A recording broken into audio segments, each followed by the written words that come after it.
next question is about good governance and e-governance, and is good governance synonymous with e-governance or not? So this is a very interesting aspect. First, you can open up your question. What is the meaning of good governance?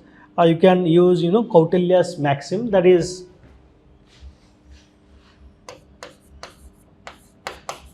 praja sukhe raja sukhi prajanancha hite hitam. That is, in the happiness of the subjects lies the happiness of the king. In the welfare of its subjects lies the welfare of the king. So that maxim you can use, and that can be your introductory statement. Okay, you can use any other statement as well. You can talk about Gandhiji's talisman. That is also another philosophy behind good governance. Now, if you look at the tenets of good governance, it broadly broadly these are the things that are associated with good governance. What are they? Welfareism ho gaya. The governance should be effective and efficient. It should be transparent. It should be accountable. It should be responsive and sensitive. Okay. It should be sustainable and eco-sensitive as well. And apart from that, people should be able to participate. That is, participatory governance should be there. It upholds constitutional morality. That means it executes the constitutional mandates. Constitutional में जो भी mandate दिया गया है, it is able to execute that and fulfill the goals of constitution. Then we can call it good governance. Then it should be rule based. Apart from that, it should be equitable as well as inclusive as well. So the heart of good governance is what? To serve and not to rule. So यहाँ पे एक service oriented approach is necessary. Now, first define what are the good governance, the tenets of good governance. No need to discuss everything or each other as each aspects. Just give a heading saying that tenets of good governance and make this diagram. That should be enough. Then you go ahead and discuss what is e-governance. E-governance is nothing but digitization of public service delivery. That is the simplest definition. Here, what we do, we use ICT, that is information communication technology, to govern. And objective क्या है? Efficiency, transparency, accountability and accessibility. These are the reasons why e-governance has gained currency over the years. Now, when you talk about good governance, how do we measure the good governance initiatives? There are a couple of important aspects, that is participation हो गया, rule of law हो गया, transparency हो गया, responsiveness हो गया, consensus oriented, equity and inclusiveness, effective and efficiency, accountability, welfareism, sustainable development. These are the key parameters of good governance. You can also write those things as parameters of good governance. Now, when you talk about good governance, I want you to discuss on three important aspects. First, e-governance as an enabler and subset of good governance. ठीक है, e-governance can be a subset of good governance. That means here e-governance is nothing but an enabler of good governance. ठीक है, यहाँ पे example दे सकते हो कैसे? For example जैसे वेलफेयरिज्म हो गया. वेलफेयरिज्म में does e-governance results in good governance? Yes. जैसे we can talk about say direct benefit transfer using JAM Trinity, that is Jandhan, Aadhaar and Mobile. Jandhan, Aadhaar and Mobile. Usage of DBT by using JAM Trinity removes duplication, removes any kind of corruption. यहाँ पे क्या हो रहा है? The intended beneficiary directly getting the benefit without any middleman. So obviously e-governance in here is resulting in good governance. ऐसे बहुत सारे example दे सकते हो. वेलफेयरिज्म में लेके दे दिए आपने. You can talk about participation. Does e-governance enables participation? Yes. In the age of social media, etc., the gulf between the ruled and ruler has closed. Now people can easily access the representative of government through social media channels, etc. So which was near to impossible before, but now the people, the rulers are easily accessible because of e-governance. ठीक है. Does it bring or ensure rule of law? Yes.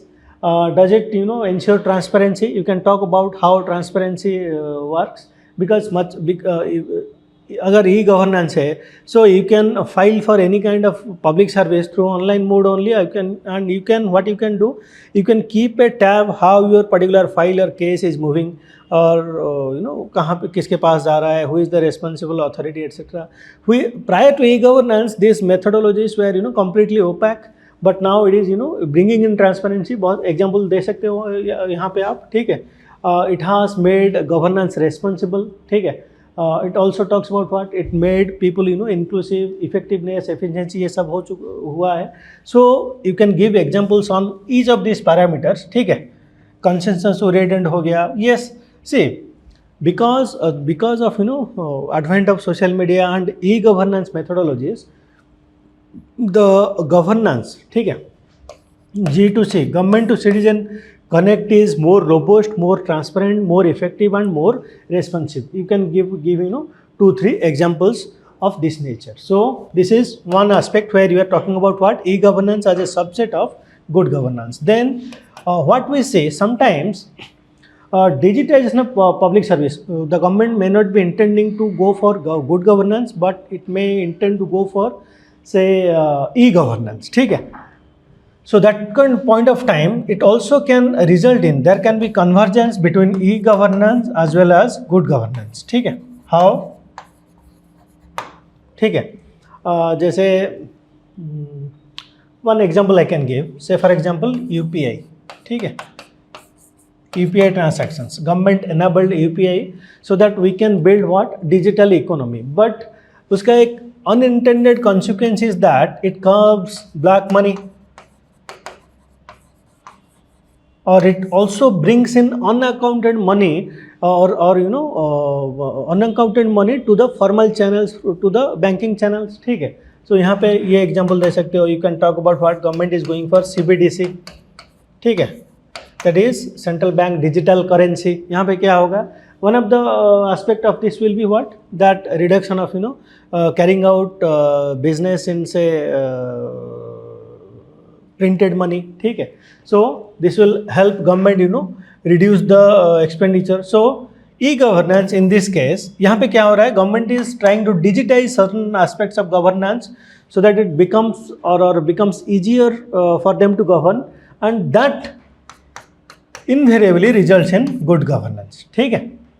But sometimes what happens? E-governance, see, अगर if there is convergence, that means e-governance can result in good governance. E-governance may not result in good governance as well. This is a critical aspect. You can talk about that. For example, many say for example, we can take example of say because we are living in a digital world, government can mine your data and can target you. For example, जैसे USA में हो रहा है, ठीक है, that their investigative agencies are able to snoop into the people's conversation, etc. So it can be breach of privacy, it can affect your fundamental rights. ठीक है. Breach of privacy, आधार को लेके भी बहुत सारा इशू हुआ है. ठीक है. आधार को लेके, because they are connecting Aadhaar to everything, so it can result in subjugation of your any of your fundamental rights. ये एक बहुत ही interesting and terrifying aspect of e-governance है. ठीक है. That also you can talk about here. And so e-governance, यहाँ पे one aspect is e-governance and good governance. There is convergence, but also there is divergence. ठीक है. E-governance not necessarily will result in good governance, and यहाँ पे आप ये जो right to privacy वाला issue and example you can give to make your point. Now, third aspect is that e-governance as a value neutral entity, it does not advocate or does not necessitate good governance. See, end of the day governance, if you look at e-governance, यहाँ पे क्या हो रहा है? The only thing we are doing is digitizing public service delivery. Now that digitization, suppose you have digitized public service delivery, but so digitization is nothing but technology, right? Technology. Now technology and people have a very interesting dimension.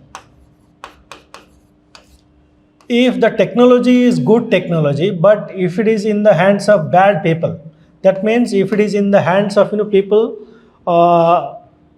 who have some kind of political or other agenda, क्या होता है? This may result in subjugation of people's rights, etc. So technology can be good, but if the people is bad, or if the people who are governing the country are bad, then it can have a devastating consequence.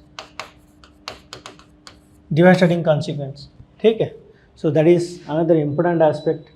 If you look at any dictators regime, Hitlers लेके बहुत सारे ऐसे cases हैं जहाँ पे the technology is extremely powerful but the people who are governing the country where if they lack the morality और they suffer from moral turpitude, क्या होगा? End of the day it will be devastating for the citizenry. We have seen many cases like that. So in this case, e-governance is only a technological enabler, and it may or may not result in good governance. So here you bring in the people who use it. So internet, जैसे internet एक double edged sword है, similarly e-technology or e-governance is also a double edged sword. It is what kind of people are running e-governance models that can help us whether it results in good governance or bad governance. ठीक है?